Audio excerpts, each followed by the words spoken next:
I'm just a working mom doing my own dip powder nails. I'm not a trained professional. My hope is to inspire you by sharing my own creations. Enjoy! Getting into the Halloween spirit? You've come to the right place. Thank you all for joining me today for a Halloween bag of tricks dip powder manicure.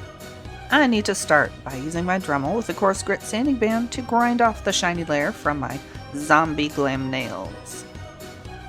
This is to help the soak-off get a head start to remove the dip powder. Comparison before and after dremeling. Removing dip powder kind of is a magic trick. Here's my setup for a warm acetone soak-off bath. I'm in my sunroom on a nice day in October, with me a large bowl with very warm water, 2 quart-sized freezer bags with a piece of paper towel in each one, and 100% pure acetone, which I put about a quarter cup of that into each bag, then warm the bags in the water, and use the acetone-soaked paper towels to soak and wipe off the dip powder. Coming along well after 10 minutes. I am being bamboozled by this chunky glitter, however, at this point, so thinking about busting out the Dremel again. I'll go ahead and grind off this stubborn glitter.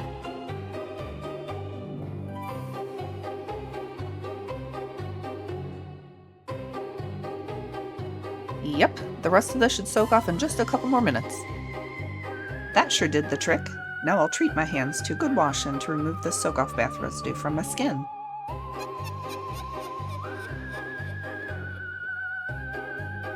Nails prepped and ready. I trimmed them up a bit, also filed to shape the tips. I pushed back the cuticles and buffed the surface with a fine grit sanding block.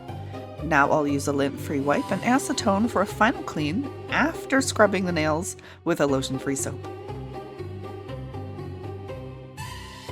So important to prep and clean the nails for a long-lasting manicure. Ooh, it's time to create. I have my build powder and liquid base coat. Starting with just a skinny strip of liquid base coat down the center of the nail, not all the way to the cuticle. Then dip into the build powder for a brief moment, tap off the excess, finish the rest of the hand, count to 20, and brush away all remaining loose powder. Whoops, looks like I forgot to do this nail. Build powder coat number 2. This time I'll apply a slightly wider strip, not all the way to the side edges, and only about half the length of the nail. Okay, so build powder is not a step you have to do, so you could save time by skipping it. I just really like the extra strength and shaping it gives my dip powder manicure. I'm gonna do a third coat of build powder. Now I'll apply it over about 2/3 the whole nail surface.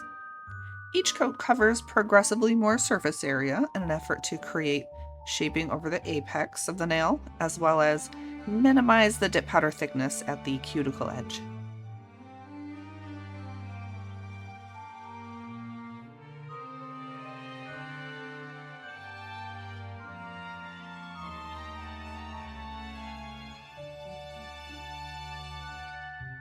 Halloween colors: white, yellow, purple, orange with orange glitter, and black. One for each finger. White is going to be for the thumb. I'll apply the first coat of color closer to the cuticle than the previous layer, but not all the way yet.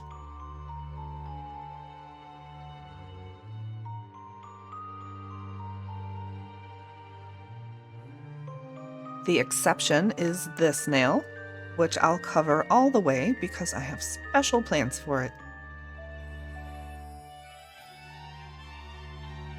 The sparkly orange will be for the accent nail. Finishing with black on my pinky nail. If you watch closely here, you can see I use a different brush on the purple and black nails to try not to cross-contaminate dark colors onto light colors. Time for a second coat of color, which I'll apply to the entire nail this time.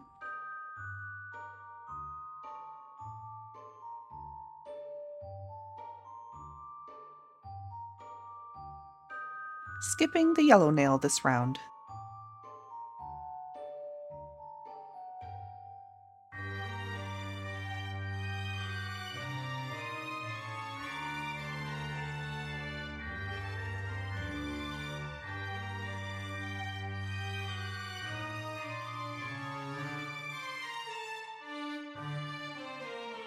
I'll apply a coat of clear dip powder onto all of the nails except the yellow one.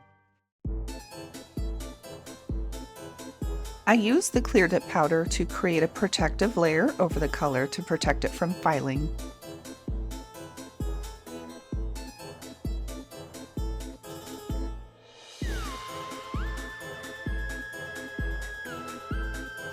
I plan on 2 coats on this glitter orange nail, so not going to apply this coat all the way to the cuticle.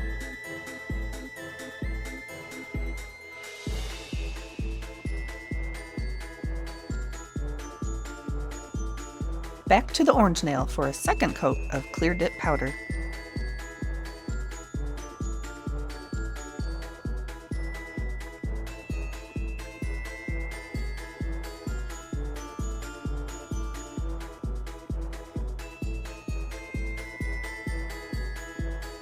Now I'll go ahead and apply activator to harden the dip powder on all the nails except the yellow one still.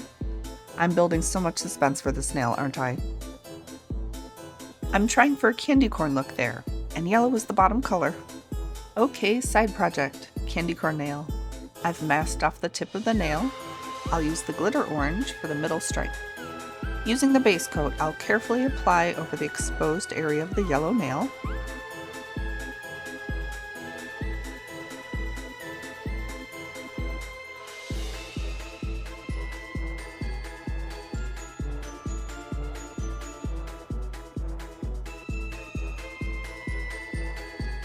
Then dip into the orange, leaving a yellow area open at the base.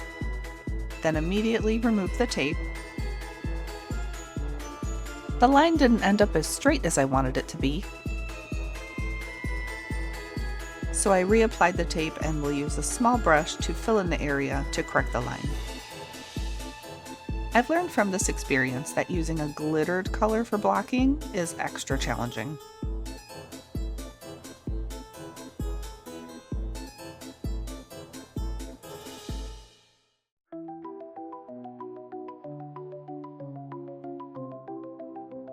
That came out nicer.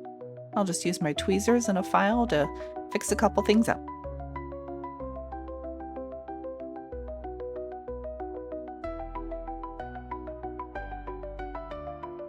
Now for the white tip.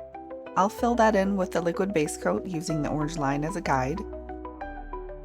I'll pour the white dip powder over to avoid orange glitter in the container. And a second coat of white for the tip to bring it up level with the orange.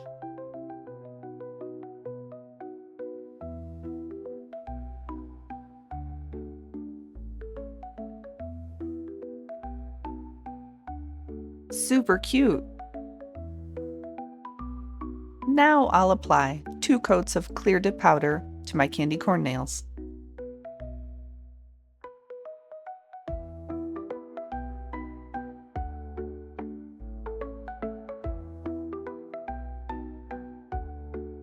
Coat number 2.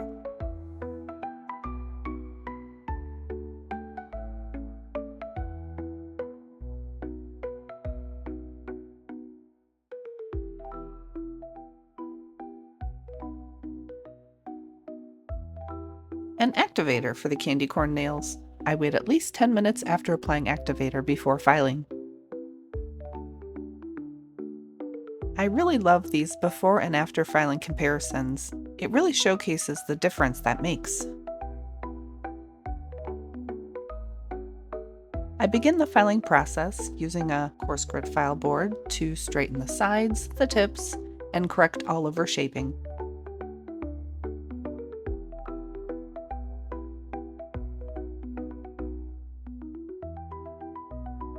Then my fine grit sanding block smooths over that coarsely filed surface.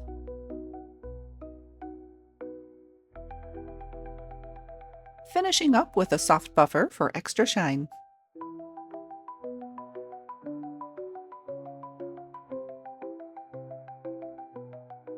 Look at these fun Halloween stickers!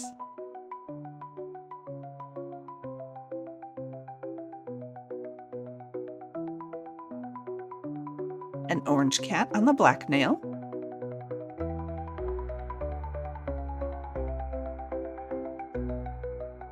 a white ghostie on the purple nail, some black spider webs, and a witch's hat on the white nail. How about some extra sparkles too?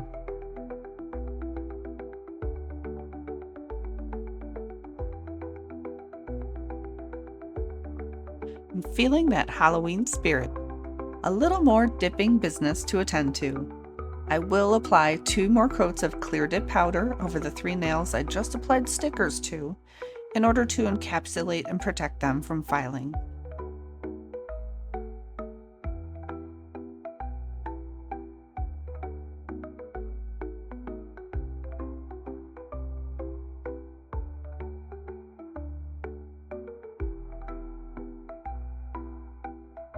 Second coat of clear dip, last coat of dip.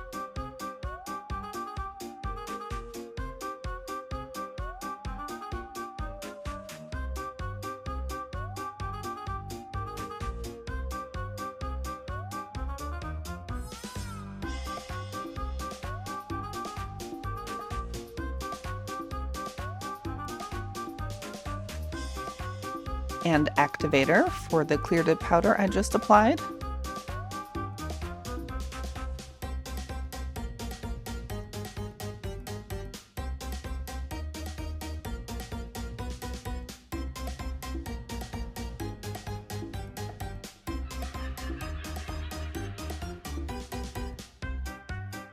And after 10 minutes, I will smooth over and buff those 3 nails so that they're shiny again.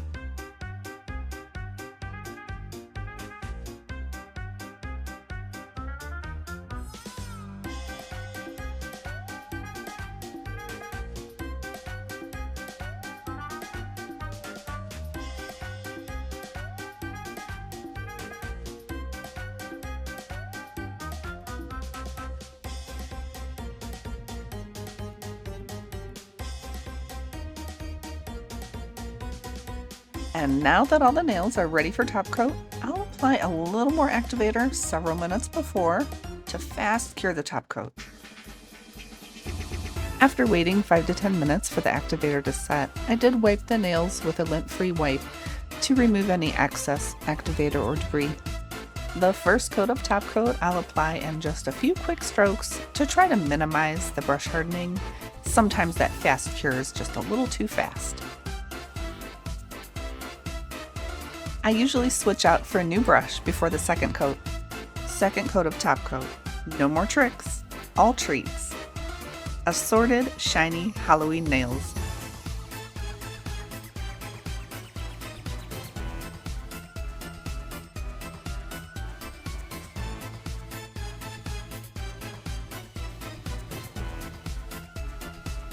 Fabulous fun!